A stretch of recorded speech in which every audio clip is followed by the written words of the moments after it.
Hola amigo, ¿cómo estás? Hoy quiero comenzar haciéndote una pregunta. ¿Qué es para ti la verdad?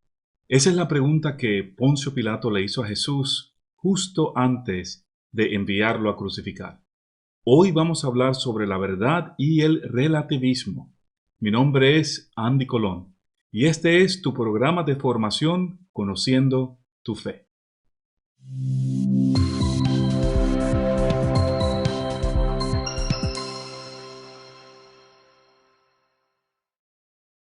Hola amigos, mi nombre es Andy Colón, soy un apologista católico en la diócesis de Arlington y doctor en jurisprudencia. Y hoy quiero darte la bienvenida a mi programa de formación llamado Conociendo tu Fe. Es un programa de formación católico que pasamos por Facebook en vivo para ayudar a los católicos de hoy a conocer y a vivir mejor su fe católica. Pero no tienes que ser católico, inclusive no tienes que ser creyente para poder ver este programa. Muchos de los temas que tratamos en este programa son de interés para todos los cristianos y todos los ciudadanos de hoy. Así que, católico o no, cristiano o no, bienvenidos a este programa. Estoy feliz de estar contigo. Y hoy quiero comenzar con una pregunta bien importante. ¿Alguna vez has escuchado a personas decir que la verdad absoluta no existe? A veces lo dicen de esa manera, a veces te dicen la verdad absoluta no existe, pero en otras ocasiones lo pueden decir de otra manera, simplemente hay que prestar un poquito de atención. A veces lo dicen, por ejemplo, diciéndote lo que es cierto para ti no tiene que ser cierto para mí, como si la verdad sea verdad en un momento y en otro no. O a veces dicen, allá tú con tu verdad y yo con la mía. Esto es lo que escuchamos frecuentemente por parte de personas que cuando no están de acuerdo con tu opinión o cuando no les gusta lo que estás diciendo, tratan de crear una pared entre tú y ellos, diciéndote este tipo de cosas. Cuando ya no encuentran otra forma de apoyar o defender sus ideas, siempre terminan diciendo lo mismo.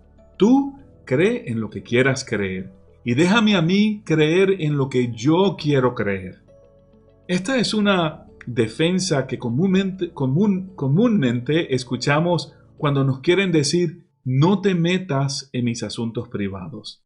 Tú en lo tuyo y yo acá aparte en lo mío. Es una postura bastante interesante, se podría decir. Pero también, en cierto modo, podríamos decir que es una postura bastante peligrosa. Quiero explicarte por qué digo esto.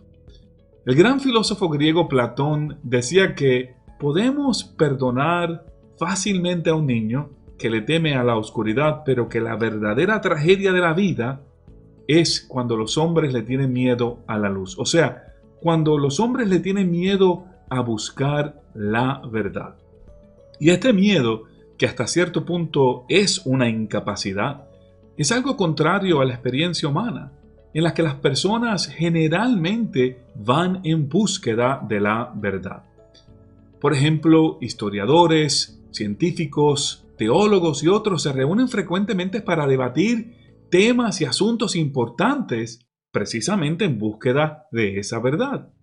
A ellos generalmente les gusta tratar las diferencias, tratar de entender las áreas en donde hay desacuerdo para así de esa manera y a través de un diálogo descubrir la verdad.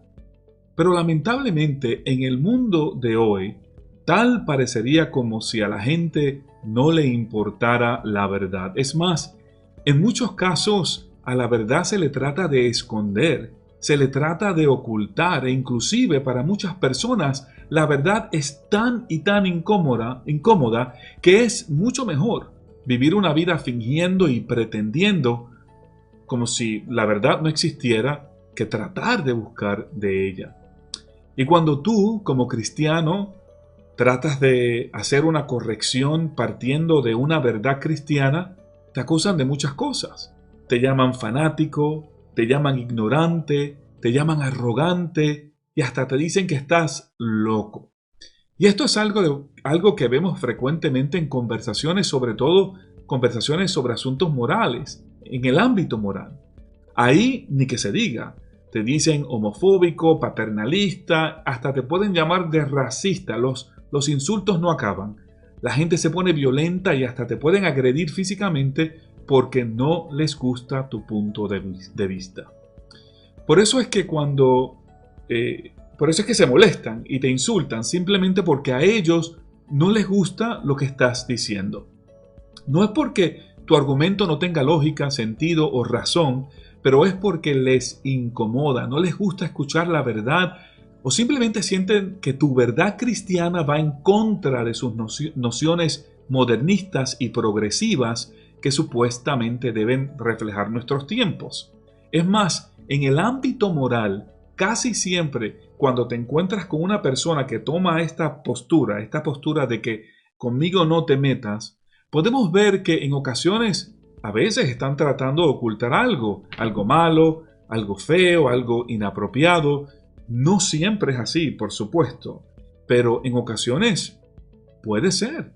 Puede ser que estén tapando algo, una verdad que no quieren que usted conozca, quizás un pecado, porque es una postura bastante firme. No te metas conmigo. Por eso es que te dicen tú allá con tu verdad y yo acá con la mía. Como si la verdad se pudiera flexionar o estirar para acomodar criterios personales. Así es que hacen para mantener la distancia contigo y evitar que tú les digas o les hables de lo que es moral y correcto ante los ojos de Dios. Pero detrás de esta gran cortina de taparse y ocultarse hay un problema bastante grave.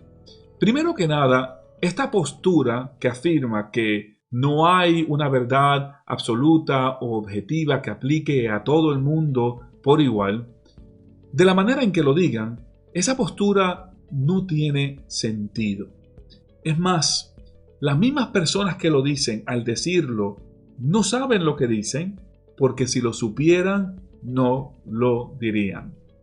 Lo increíble de esta postura, de esta aseveración, es que esa aseveración se contradice en sí misma. Porque cuando tú dices que no existe la verdad absoluta, esa afirmación es en sí misma una verdad absoluta.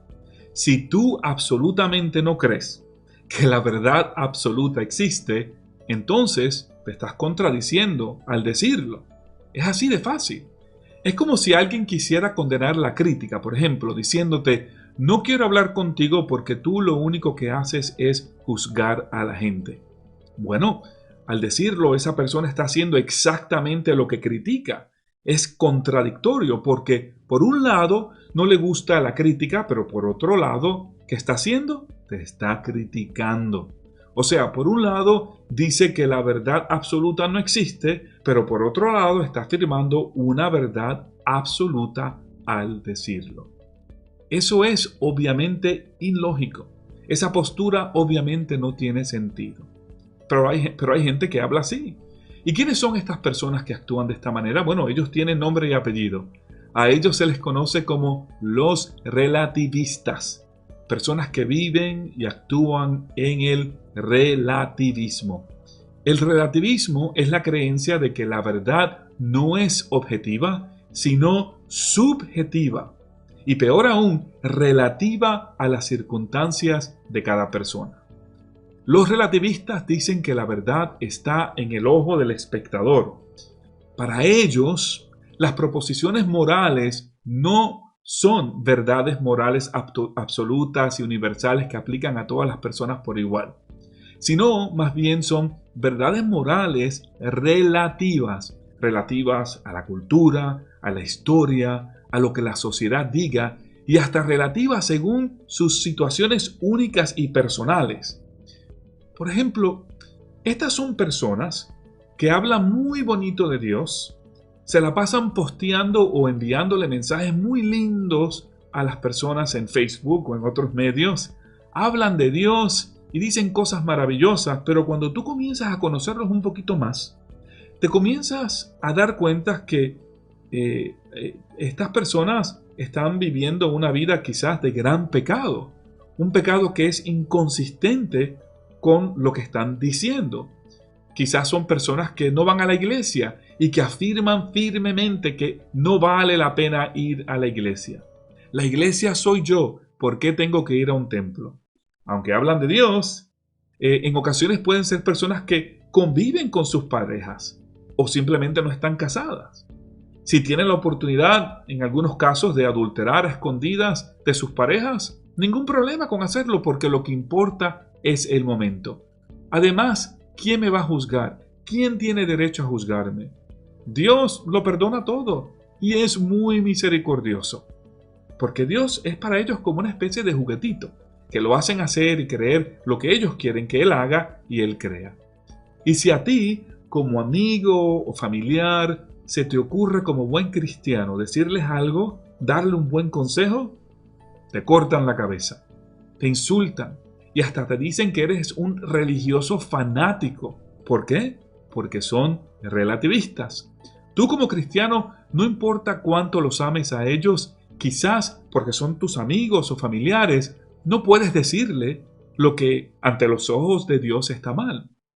Para ellos no existe un estándar único para evaluar las verdades morales. Por lo tanto, ¿quién eres tú para decirles que ellos están mal? Para ellos Dios importa, claro que sí, en ocasiones puede que sí importe, pero obviamente hasta cierto punto, hasta que les recuerdes que según la ley de Dios están actuando mal o cometiendo algún pecado. Los relativistas son especialmente personas a quien todos le da igual, le da lo mismo usar medias de zapatos como calzones o calzones como medias de zapatos, porque para ellos no hay nada malo con hacerlo. Y por lo tanto, tú no los puedes juzgar. Cuando tú le dices, oye, esa media es un calzón, no, déjame en paz, no te metas conmigo, no me juzgue. Nadie les puede decir que el usar el calzón como una media de zapato está mal. Estas son las mismas personas que tan pronto tú le haces una corrección te dicen, no me juzgues. O te recuerdan siempre, sin entender exactamente lo que dicen, que los cristianos nunca deben juzgar a los demás. En otras palabras, te están diciendo, cállate, no digas nada, no te metas en mi vida. Y lo cómico de esto es que en ocasiones, hasta citando la misma Biblia, que por cierto nunca leen o que nunca han leído o que quizás no tienen ni en sus casas, te vienen a sermonear, a darte un sermón porque le estás diciendo del mal que están haciendo. Para dejarte saber lo mal católico que eres, para dejarte saber del ejemplo tan horrendo que tú, no ellos, sino tú estás dando como cristiano cuando tratas de hacer una corrección en amor, en caridad, basado en principios cristianos, ya sean principios cristianos teologales o morales. Los relativistas se comportan de esta manera. ¿Por qué? Porque para ellos todo da igual. Ellos pueden hacer lo que les dé la gana y tú no tienes el derecho de decirle nada, porque para ellos no hay verdades absolutas y cada persona puede hacer y creer lo que le da a cada uno de ellos la regalada gana. Y esa actitud es un grave problema para esas personas. Obviamente, ellos también son hijos de Dios y la invitación de Jesús de convertir nuestros corazones aceptando su evangelio no es tan solo una invitación para ti que eres un cristiano practicante, sino también es para ellos. Pero tengo que decir, hermanos, que en mi opinión es un problema aún mayor para los católicos de hoy, para aquellas personas que profesan una fe cristiana. La sociedad de hoy está llena de tantas y tantas ideologías, de tantas nociones y opiniones que si tú como católico no conoces bien tu fe, te llevará cualquier viento que sople en tu vida y no lo vas a poder evitar porque tú no estás solidificado en tu fe. Y el reto mayor que tenemos los cristianos de hoy, la amenaza mayor, es que el mundo está lleno de relativistas. Y estas personas, si estuviesen por allá, lejos de ti, en otro planeta, entonces no importaría. Pero no, estas personas están aquí conviviendo contigo, viviendo y compartiendo contigo todos los días, en ocasiones constantemente. A veces son tus amigos más queridos, a veces son tus compañeros de trabajo, a veces son tus propios familiares. O a veces inclusive puede ser tu propia pareja. Y en las situaciones más lamentables, a mi entender, a veces pueden ser personas que están metidas de pie a cabeza o de cabeza a pies dentro de la iglesia, sirviéndole a la iglesia de Dios, pero escandalizando a las gentes con ideas o ideologías contrarias a la fe cristiana, contraria a lo que la misma iglesia ha venido enseñando y proclamando por más de 2000 años desde su fundación. Estos relativistas van todos y cada uno haciendo y diciendo lo que le da la gana y llevan en sus brazos arrastrando a católicos ignorantes que no conocen o practican su fe cristiana. Y muchos cristianos, siguen fielmente a estos relativistas como borregos ciegos, siguiéndole el trasero al borrego del frente sin mirar hacia arriba y sin pensar en qué precipicio podrían caer. Y así van, siguiendo las corrientes del mundo, sin pensar quiénes son, de dónde vienen, en dónde están y hacia dónde van. Esto, hermanos, es un problema gravísimo para los cristianos. Esto me hace recordar la carta apostólica Veritatis Splendor, o el esplendor de la verdad. En esa encíclica, San Juan Pablo II nos dijo que uno de los pecados más grandes que confronta a la sociedad de hoy es precisamente el relativismo.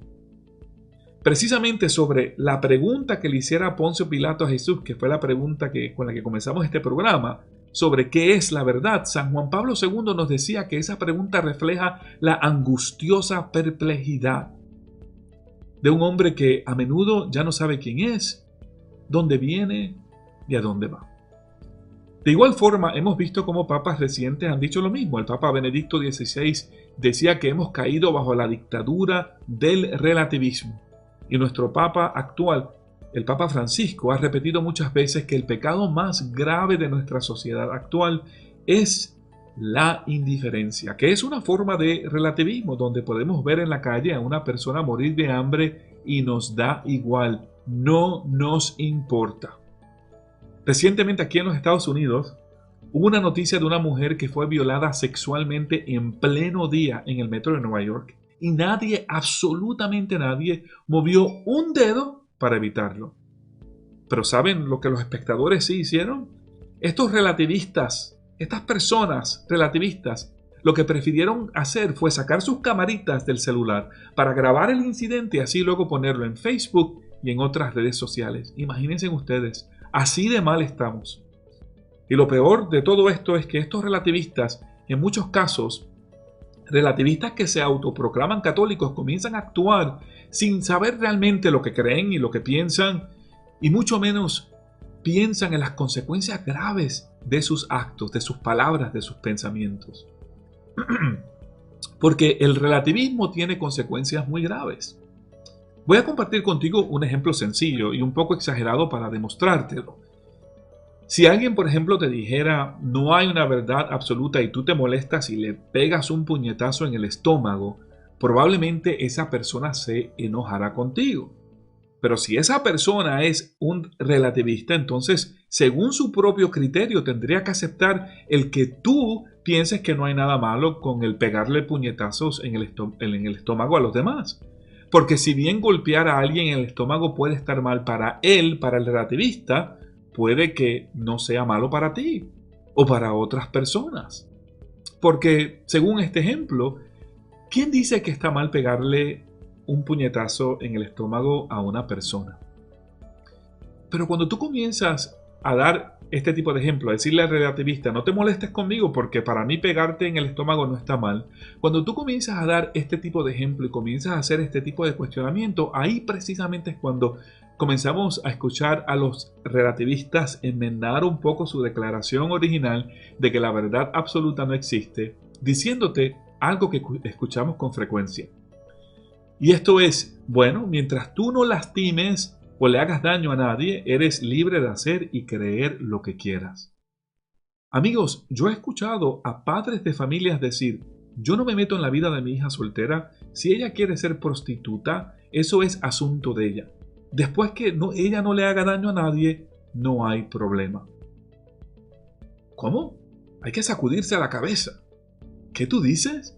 Después que tu hija no le haga daño a nadie, ¿no te molesta que sea prostituta? ¿No te causa preocupación? O sea, ¿de qué planeta tú vienes? Después que no le haga daño a nadie. Es curioso porque muchas veces los relativistas se tratan de esconder debajo de esa sombrilla, diciendo, después que tú no le hagas daño a nadie, no hay problema con lo que creas o con lo que hagas. Pero esa es una distinción arbitraria e ilógica. Además de ser una afirmación absoluta, y bueno, yo pensaba que los relativistas no creían en verdades absolutas. Pero volviendo a mi ejemplo, quiero repetir estas preguntas. ¿Quién dice que yo no puedo hacerle daño a los demás? ¿Y qué constituye el daño a los demás? Precisamente, ¿quién define lo que es un daño? ¿Y de dónde viene esta regla de que yo no le puedo hacer daño a los demás? Si esa regla viene de una preferencia personal, no significa nada para nadie. Esa es tu opinión personal. Significa algo para ti, que lo dices, pero no tiene que significar nada para mí o los demás, que no lo decimos o lo creemos. Es más, y aquí viene lo interesante de esto. El concepto mismo de no hacerle daño a otras personas es en sí mismo un llamado a algo más grande. Eso es realmente cuando los relativistas dicen estas palabras, hay que ayudarlos a entender lo que eso significa. Hay que ayudarlos a entender que detrás de esas palabras de no hacerle daño a nadie, hay un mensaje mayor. Porque si no, ¿cuál es la razón de no hacerle daño a nadie? Detrás de esa idea de no hacerle daño a nadie, lo que hay realmente es un llamado o una especie de respeto, por decir así, a una dignidad universal hacia la persona humana. No importa cómo tú mides este asunto, siempre venimos a este respeto a la dignidad humana. Usted puede decir, no, Andy, no es por la dignidad humana, es porque nadie debe causarle daños físicos a otra persona. Pero ¿por qué no? Tú no le causas daños físicos a otras personas porque respetas su dignidad humana. Otras personas pueden decir, no, Andy, es porque somos seres humanos y nos gusta la paz y tenemos derecho a ella. Pero ¿por qué los seres humanos necesitan la paz? Porque tienen una dignidad humana. Esa es la única razón lógica que puede explicar por qué creemos lo que creemos. Pero la pregunta importante, la pregunta significante es, ¿de dónde viene esa dignidad? Como puedes ver, amigo, mientras más profundizamos sobre estas preguntas, más comenzamos a comprender que nuestros conceptos de derecho y verdad no son conceptos arbitrarios, sino más bien son conceptos que se basan en una verdad universal, mucho más grande y fuera de nosotros mismos. Una verdad escrita en la naturaleza misma de nuestro ser, en el corazón de cada persona. Puede que no entendamos estas verdades universales en su totalidad, pero no se puede negar que estas verdades universales sí existen. Lo que está mal ante Dios está mal, lo que está bien ante Dios está bien. Hoy en día, con tantos escándalos entre políticos, artistas, periodistas e inclusive religiosos, es más importante que nunca que estemos claros sobre cuáles son esas verdades universales de nuestra fe cristiana, que marcan la diferencia, que te solidifican, que te ayudan a crecer y a santificarte como cristiano. Es necesario conocer esas verdades de fe para poder evitar el grave error del que hablaba San Juan Pablo II, que ya les mencioné, para que nunca perdamos el sentido de dónde venimos, quiénes somos y a dónde vamos. Hermanos, la verdad no es un sentimiento, tampoco es lo que tú elijas que sea o lo que funcione bien para ti o mejor para ti. Entonces, ¿qué es la verdad? Una gran pregunta. Hay muchas maneras de definirlo. Pero hay una manera que me gusta mucho que en cierto sentido es una definición filosófica, pero es muy certera.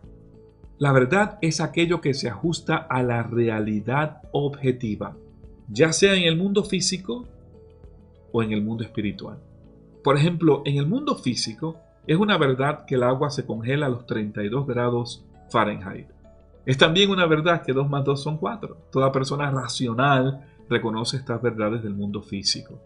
Y estas son no tan solo verdades, sino son realidades del mundo físico. Nadie las disputa. Pero ¿dónde quedan las verdades y realidades del mundo espiritual?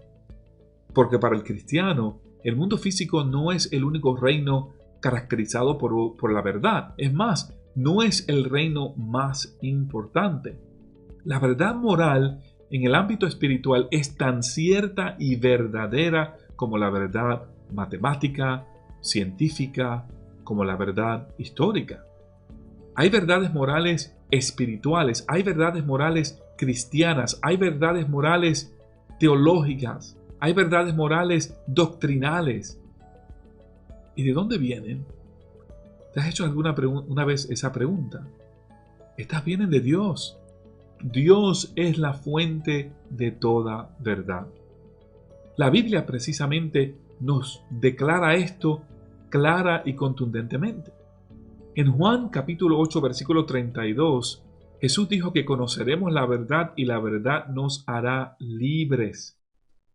Esa verdad obviamente existe. Por eso es que Jesús nos invita a conocerla. Es lo único que garantiza, según Jesús, la libertad. Si no fuera así, entonces Jesús sería un mentiroso. Pero Jesús no miente. Cuando Jesús dice que esa verdad nos hará libre, nos hará libre. De igual forma, en Juan capítulo 14, versículo 6, Jesús se identifica como el camino, la verdad y la vida. Estoy seguro que has escuchado esto muchas veces. Precisamente Jesús dice que nadie va al Padre sino por Él. Si Jesús es la verdad, si Él es el camino y la vida, y tú quieres conocer la verdad y mantenerte siempre por el buen camino y tener vida, entonces tienes que conocer la verdad de Jesús. Tienes que conocer a Jesús. Tienes que experimentarlo en tu vida. Tienes que hacerlo una realidad en todo tu existir. Entre todas las cosas que haces, Jesús debe siempre tener un rol principal en tu vida para poder convertirse en tu vida en ese camino, en esa verdad y en esa vida.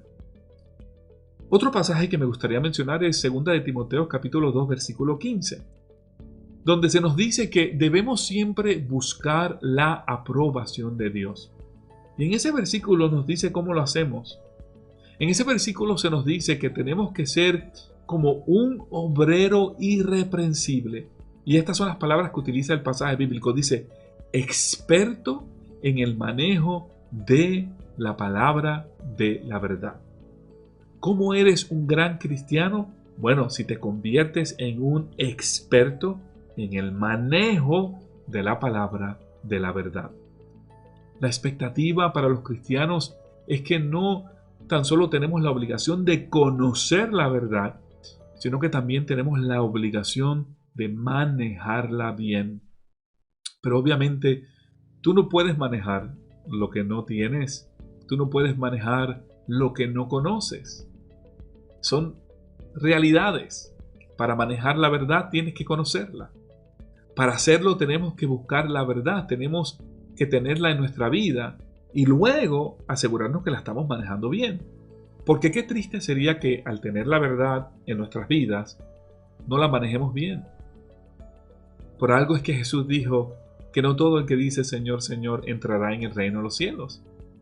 Estas personas que dicen Señor, Señor presumidamente conocían de la verdad, pero por la razón que haya sido, y una de ellas puede ser que no manejaron la verdad bien, no entraron en el reino de los cielos. Porque si tú no estás pendiente y no cuidas tu vida del relativismo, puedes terminar separado del camino, separado de la verdad, separado de la vida porque perdiste esa gran oportunidad de oro de manejar la verdad cristiana que Dios te ha regalado gratuitamente por medio de su Hijo. Hermanos, recordemos también a Juan capítulo 17, otro pasaje bíblico que me gustaría que lo estudiaras en tu casa. En ese pasaje Jesús le pide a su Padre que nos consagre en la verdad, diciendo, conságralos mediante la verdad, tu palabra es verdad. Eso fue lo que dijo Jesús a su Padre, conságralos en la verdad, tu palabra es verdad. Hermanos, esa consagración es tu santificación. La verdad te ayuda a santificarte, te consagra a Dios. Las personas consagradas son personas consagradas porque se han unido de manera especial a Dios. Un diccionario que busqué para encontrar esta definición de consagración definía la palabra como la dedicación solemne a un propósito o a un servicio. O sea, la palabra consagración con espacio sagración está obviamente afiliada con lo que es sagrado. ¿Y qué es lo sagrado? Dios. Y eso es precisamente lo que el conocer la verdad hará en tu vida. Te va a unir más a Dios para que tú estés con Dios. Como mencioné anteriormente, Jesús, que es verdadero Dios y verdadero hombre, dijo: ustedes serán verdaderos discípulos míos si perseveran en mi palabra. Entonces conocerán la verdad y la verdad los hará libres. Eso está en Juan capítulo 8, versículos 31 al 32. La verdad de Jesús es la verdad que libera a uno frente al poder mundano y que nos da fuerza para poder soportar el martirio de esta vida. Afortunadamente, esta vida es corta. La vida verdadera es la vida eterna que podemos merecer si somos fieles a la verdad de Dios. Pero para serle fiel a la verdad de Dios, usted tiene que conocer la verdad de Dios. Es esa la verdad que siempre debemos andar buscando, la verdad de Dios, no la verdad del mundo, no la verdad de tus amigos o compañeros de trabajo. Recordemos la respuesta de Jesús a Pilato nuevamente cuando Pilato le pregunta qué es la verdad y lo cuestiona. Jesús dice: para esto nací y para esto he venido al mundo, para dar testimonio de la verdad. Para el cristiano, la opinión que realmente importa es la opinión de Dios, no la del vecino, no la de tu mejor amigo, no la de tu compañero de trabajo o la del político que apoya tus intereses personales, sino lo que Dios piensa. En Juan capítulo 4, versículo 23, San Juan nos recuerda que los verdaderos cristianos deben siempre adorar a Dios. Nos dice: en espíritu y en verdad. Y es en esa disciplina en la que vamos constantemente adorando a Dios en espíritu y en verdad en la que encontramos nuestra libertad. Entonces, hoy quiero preguntarte, ¿cuál es esa disciplina que existe en tu vida que te ayuda a conocer la verdad?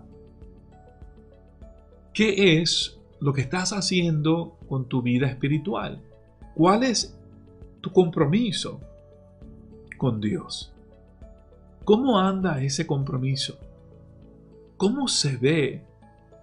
¿Cómo Dios lo ve? ¿Cómo piensas tú que Dios lo ve? ¿Cómo se siente?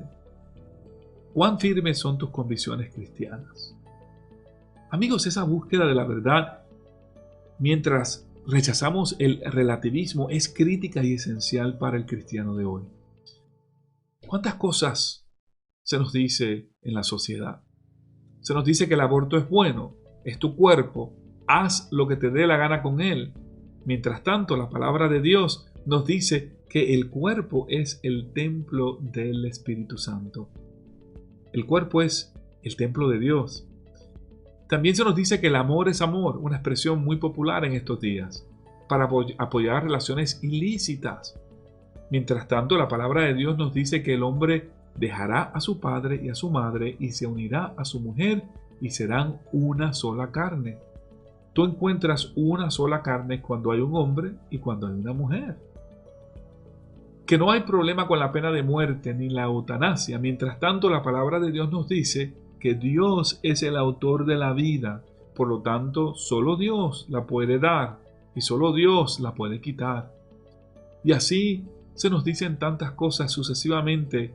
Se nos presentan tantas ideas, ideologías. Políticos enteros crean plataformas basadas todas en asuntos morales donde pretenden ser ellos los líderes en moralidad. No la iglesia, no Dios, ellos. Pero ¿de qué moralidad hablan ellos? ¿Y cómo puedes tú distinguir entre esa moralidad de la que hablan ellos y la moralidad cristiana? ¿Tienes tú la capacidad, la habilidad de distinguirlo? ¿De saber ¿Cuál es la diferencia? ¿O es que acaso te encuentras en estos momentos dejándote llevar por las corrientes del mundo y por eso no puedes notar la diferencia? Son tantas y tantas otras cosas que el mundo nos presenta que tenemos que estar en un estado de alerta sumamente grande. Es una pena porque cuántos católicos y cristianos en general han dejado la fe precisamente porque ya han perdido el sentido de la verdad cristiana. De esa verdad que nos ayuda a entender de dónde vinimos, quiénes somos, a dónde vamos. Es verdaderamente desgarrante lo que vemos y escuchamos en la sociedad de hoy, de lo que vemos y escuchamos en la prensa, en la música, la letra de la música. Ustedes han puesto a escuchar las letras de la música de sus hijos, háganlo para que vean el sinnúmero de ideas, ideologías que le están metiendo por la cabeza a sus hijos a través de la música contagiosa. La canción Despacito, que es de un autor de mi país, una canción horrenda, lo que está alimentando es las relaciones sexuales ilícitas. Hoy en día nosotros le damos un juguetito electrónico a nuestros hijos, quizás el teléfono celular, y ya nos importa controlar el tiempo que emplean usándolo, como si no tuviéramos una responsabilidad de hacerlo. Y si nuestros hijos usan su teléfono celular para ver pornografía o en ocasiones hacerla, ni cuenta nos damos, porque ya no nos importa. En ocasiones, lamentablemente, también hemos visto líderes católicos que en búsqueda de una unión sectarista, lo que hacen es escupirle a la verdad de Jesús. Ojo, hermano, la palabra de Dios en Romanos 2:2 es clara y contundente. No sigan las corrientes del mundo en que vivimos, sino más bien, dice San Pablo, transfórmense a partir de una renovación interior. Nos dice San Pablo que es así cuando vamos a poder distinguir cuál es la voluntad de Dios, lo que es bueno para Dios, lo que le agrada y lo que es perfecto para Él. Contrario a lo que enseñan los relativistas, las circunstancias o intenciones personales de las personas nunca pueden transformar un acto que es intrínsecamente malo ante los ojos de Dios en un acto bueno o defensible.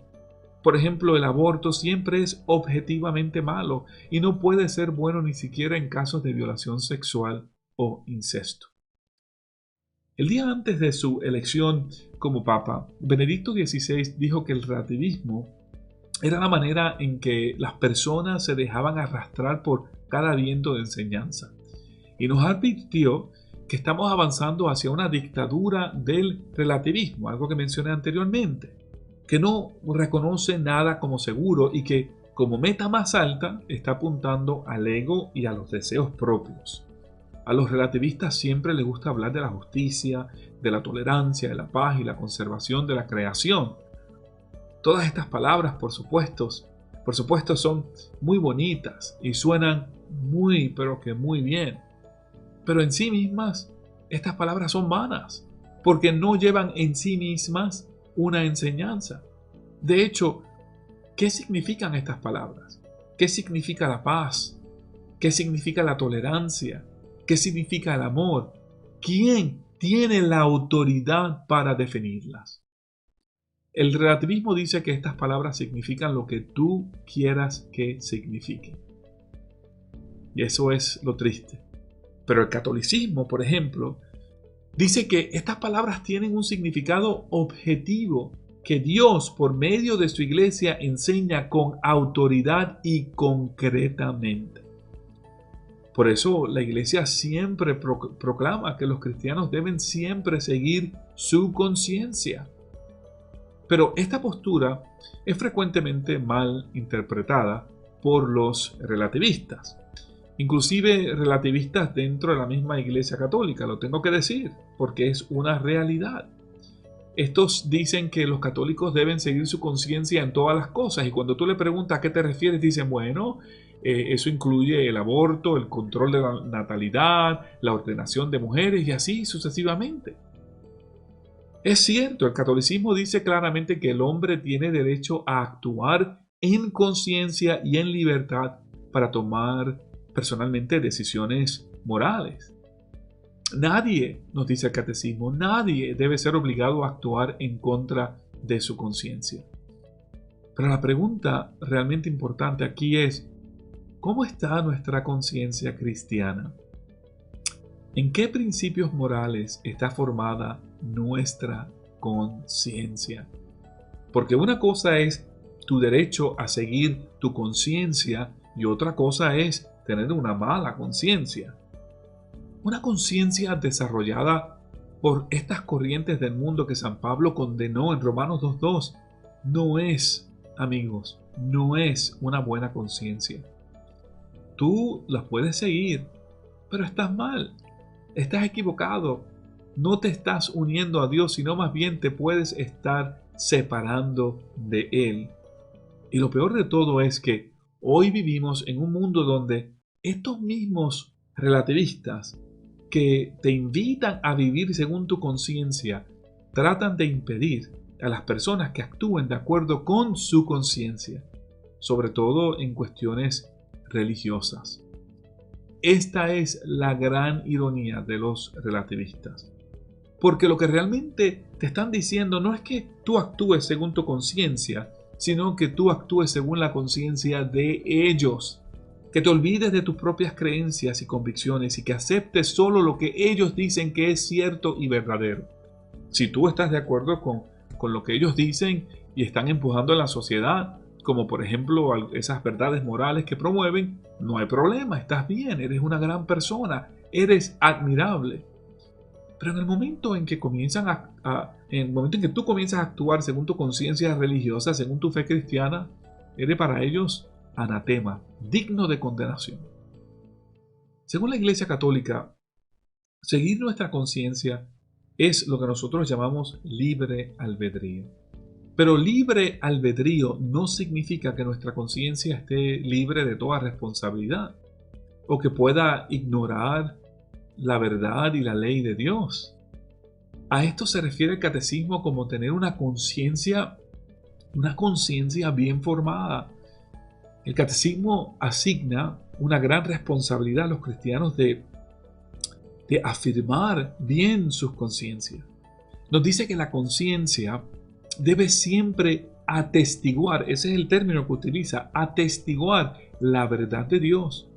Nos dice que el hombre prudente, cuando escucha su conciencia moral bien formada, entonces puede oír a Dios, a ese Dios que le habla. En otras palabras, nuestra conciencia no es solo lo que sentimos que es correcto, sino más bien es lo que juzgamos correcto basándonos en lo que sabemos son enseñanzas de Dios y de su iglesia. Y para emitir este juicio tenemos la responsabilidad de estudiar y entender bien estas enseñanzas. Y ese es el problema. A la gente, amigos, no le importa estudiar y conocer mejor su fe. Prefieren pasar horas muertas viendo televisión que estudiar su fe cristiana. Se conforman algunos católicos con aquella catequesis infantil que recibieron de niños que ahora pretenden usarla para manejar asuntos de adultos. No, ¿por qué? Porque dejaron la formación. La única formación que tuvieron fue cuando fueron niños. Hoy como adultos no tienen formación. No les importa la formación. Yo llevo dando clases en el apostolado hispano como apologista católico en mi diócesis por más de 10 años y no me quejo de ninguno de mis estudiantes porque son seres maravillosos. Pero todos los años me quedo perplejo por los pocos estudiantes que se registran en nuestros cursos. En vez de tener 30 a 50 estudiantes, que es generalmente el número de personas que se registran, yo pienso que debería tener 400 o 500 estudiantes. El Instituto de Formación Pastoral de mi diócesis ofrece estos cursos excelentes a un precio casi regalados. Y la gente no va, no se registran. Anuncia los cursos en todas las misas hispanas de la diócesis y a la gente le entra por un oído y le sale por el otro.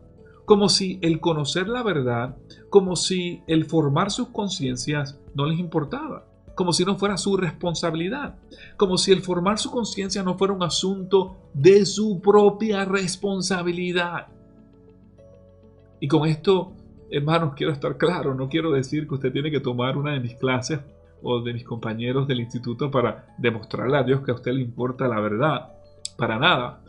Pero lo que sí estoy diciendo es que tu formación cristiana, la formación de tu conciencia moral, es sumamente importante. Y es tu responsabilidad conocer la verdad de Dios. Y como dije anteriormente, conocerla y manejarla. Pero muchos católicos no se forman. Prefieren mejor moldear su conciencia según las enseñanzas del mundo. El catecismo tiene una sección entera dedicada a la formación de nuestra conciencia, y cuando la he leído siempre me he hecho esta pregunta: ¿cuántas personas sacan tiempo para leer esta sección? Es tan rica en conocimiento. ¿Quién la ha leído? Tú, amigo que me estás viendo hoy, te pregunto, ¿has leído esta sección? Hermanos, nosotros somos responsables de nuestras acciones. La conciencia bien formada nos ayuda a asumir la responsabilidad de nuestros actos. Nos ayuda a ser mejores cristianos. La conciencia bien formada nos ayuda a ver cuándo hemos hecho mal y cuándo hemos hecho bien, y nos ayuda inclusive en el proceso de contrición, nos ayuda a ser humildes cuando hemos pecado y entender por qué hemos pecado y cómo hemos pecado, y a pedir perdón cuando hemos ofendido a otras personas. Por eso es que la conciencia bien formada, eso es lo que nos santifica, porque una conciencia moral bien formada está fundamentada en la ley de Dios y nos ayuda a distinguir entre lo que, como dijo San Pablo, es bueno y malo, en lo que agrada a Dios, en lo que es perfecto ante los ojos de Dios. Ante una cultura relativista y escéptica, la Iglesia propone una visión objetiva de la verdad y la moral.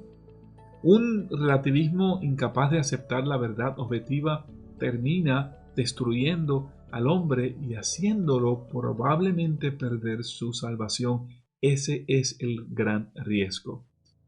Así que te invito a que todos, incluyéndome a mí, nos pongamos las pilas.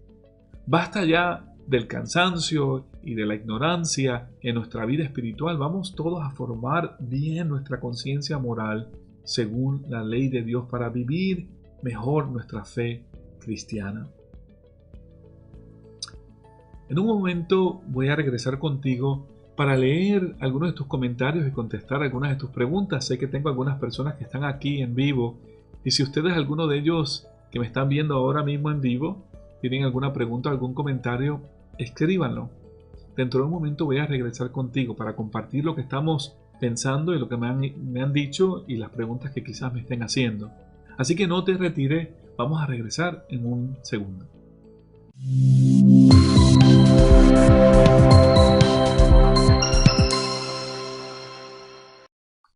Bueno, amigo, aquí estoy con mi teléfono celular porque me da la oportunidad de abrir mi página de Facebook y ver los comentarios que están haciendo la gente, y pueden ver aquí fácilmente cómo algunas personas han compartido conmigo algún mensaje. Entonces voy a bajar el volumen a mi teléfono celular porque acabo de hablar mi propio programa. Y bueno, veo aquí a Nilda Morris. Un saludo a Nilda.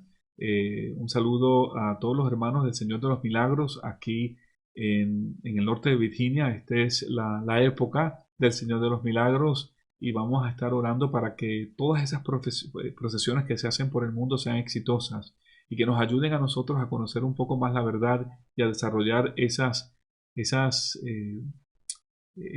formación moral de la que estaba hablando.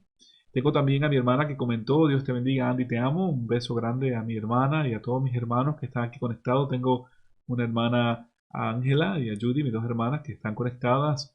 Annette, gracias por siempre estar participando en este tipo de programa.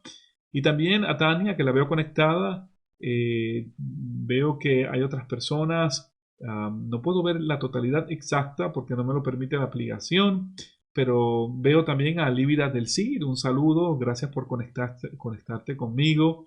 Al hermano José Morella Barco, un gran amigo, un gran hermano. Como él dice, ¿cómo debemos actuar ante un sacerdote que actúa sin autorización de la diócesis? Es una gran pregunta, y es una pregunta un poco difícil de contestar, pero fácil de resolver. Cuando estamos en una situación donde vemos un sacerdote, y no lo limitemos a los sacerdotes, digamos un líder de la iglesia que está haciendo algo en contra de la diócesis, lo importante es notificar a la diócesis. Los sacerdotes todos se deben a su obispo y tienen que seguir en obediencia las reglas del obispo. Y si el obispo ha establecido ciertas reglas y ellos están haciendo algo que es contrario a esas reglas, tenemos que notificar al obispo. Ahora, el obispo es una persona muy ocupada y no va a estar en la otra línea del teléfono esperando que llamemos y va a ser probablemente muy difícil hablar con el obispo. Pero una alternativa muy buena siempre es considerar escribirle una carta al obispo. Pero antes de hacer eso, que es la manera quizás más propia y para resolver un problema dentro de la diócesis, yo creo que es importante que hablemos con el mismo sacerdote, que le demos la oportunidad de reconocer lo que está haciendo que va en contra de una regla de la diócesis y decirle: Padre, amigo, estoy aquí contigo porque tengo una preocupación y así como tus palabras me ayudan a edificarme, yo quiero edificarte en el día de hoy, quiero compartir una preocupación que tengo contigo. Aquí está mi preocupación y podemos hablar con el sacerdote directamente. Ahora, si el sacerdote no nos escucha, si se molesta y continúa en esa conducta, indiscutiblemente tenemos que dejarle saber al obispo. Es sumamente importante que lo hagamos. Así que, José, espero que haya sido una respuesta que te ayude. Si hay otras preguntas, me pueden dejar saber. Quiero también enviarle saludos a Carolina Hernández, un abrazo, que está compartiendo aquí conmigo, a mi esposa, que también está. Dice que está orgullosa de mí. A Teresa O'Brien, que también está viendo. Teresa, un saludo. Flor Orellana, Santiago Valdés. Gracias a todos ustedes por conectarse conmigo. Hola, hermano Ortiz. Él se llama Alcimides, pero creo que se está llamando Alci Ortiz. Así que un saludo a ti también, hermano. Qué bueno que estás conectado. Nilda dice: gracias, Andy, en cada una de tus charlas siempre aprendo algo nuevo que contribuye en el crecimiento de mi fe. Que nuestro Señor te bendiga siempre, a ti y a tu familia. Muchas gracias, Nilda Norris, por conectarte, y a todos los amigos que se están conectando aquí les doy las gracias por estar conmigo. Y vamos a recordar lo que dije anteriormente porque es importante. Vamos a seguir comprometidos con nuestra fe y vamos a conocer nuestras verdades de fe y a tratar de vivirlas mejor para seguir creciendo en santificación. No te vayas, voy a regresar en un momento con unas palabras finales, así que mantente conectado por un minuto más. Ya estamos terminando, pero no te me vayas.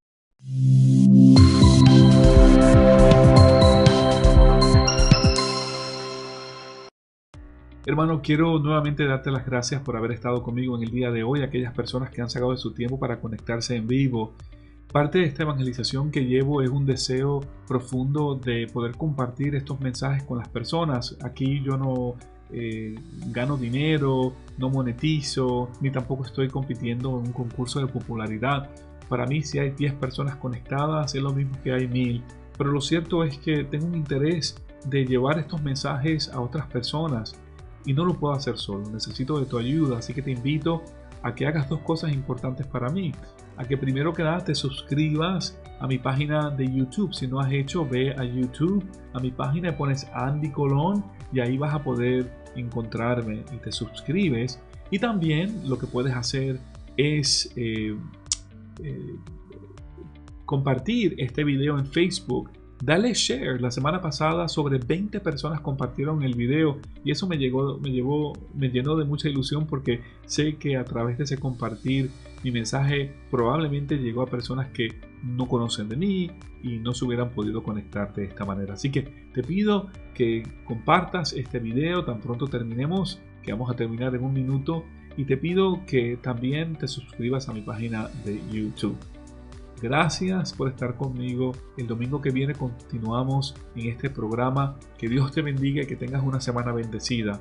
Y si eres de la diócesis de Arlington, que te quiero recordar que mis clases de apologética se están dando todos los lunes de 7:30 a 9:30 de la noche. Si no te has registrado, hazlo. Si has tomado el curso de apologética anteriormente, todavía tienes que ayudarte un poquito mejor en tu conocimiento, vuélvete a registrar. Es un curso maravilloso y estamos aprendiendo y vamos a aprender mucho.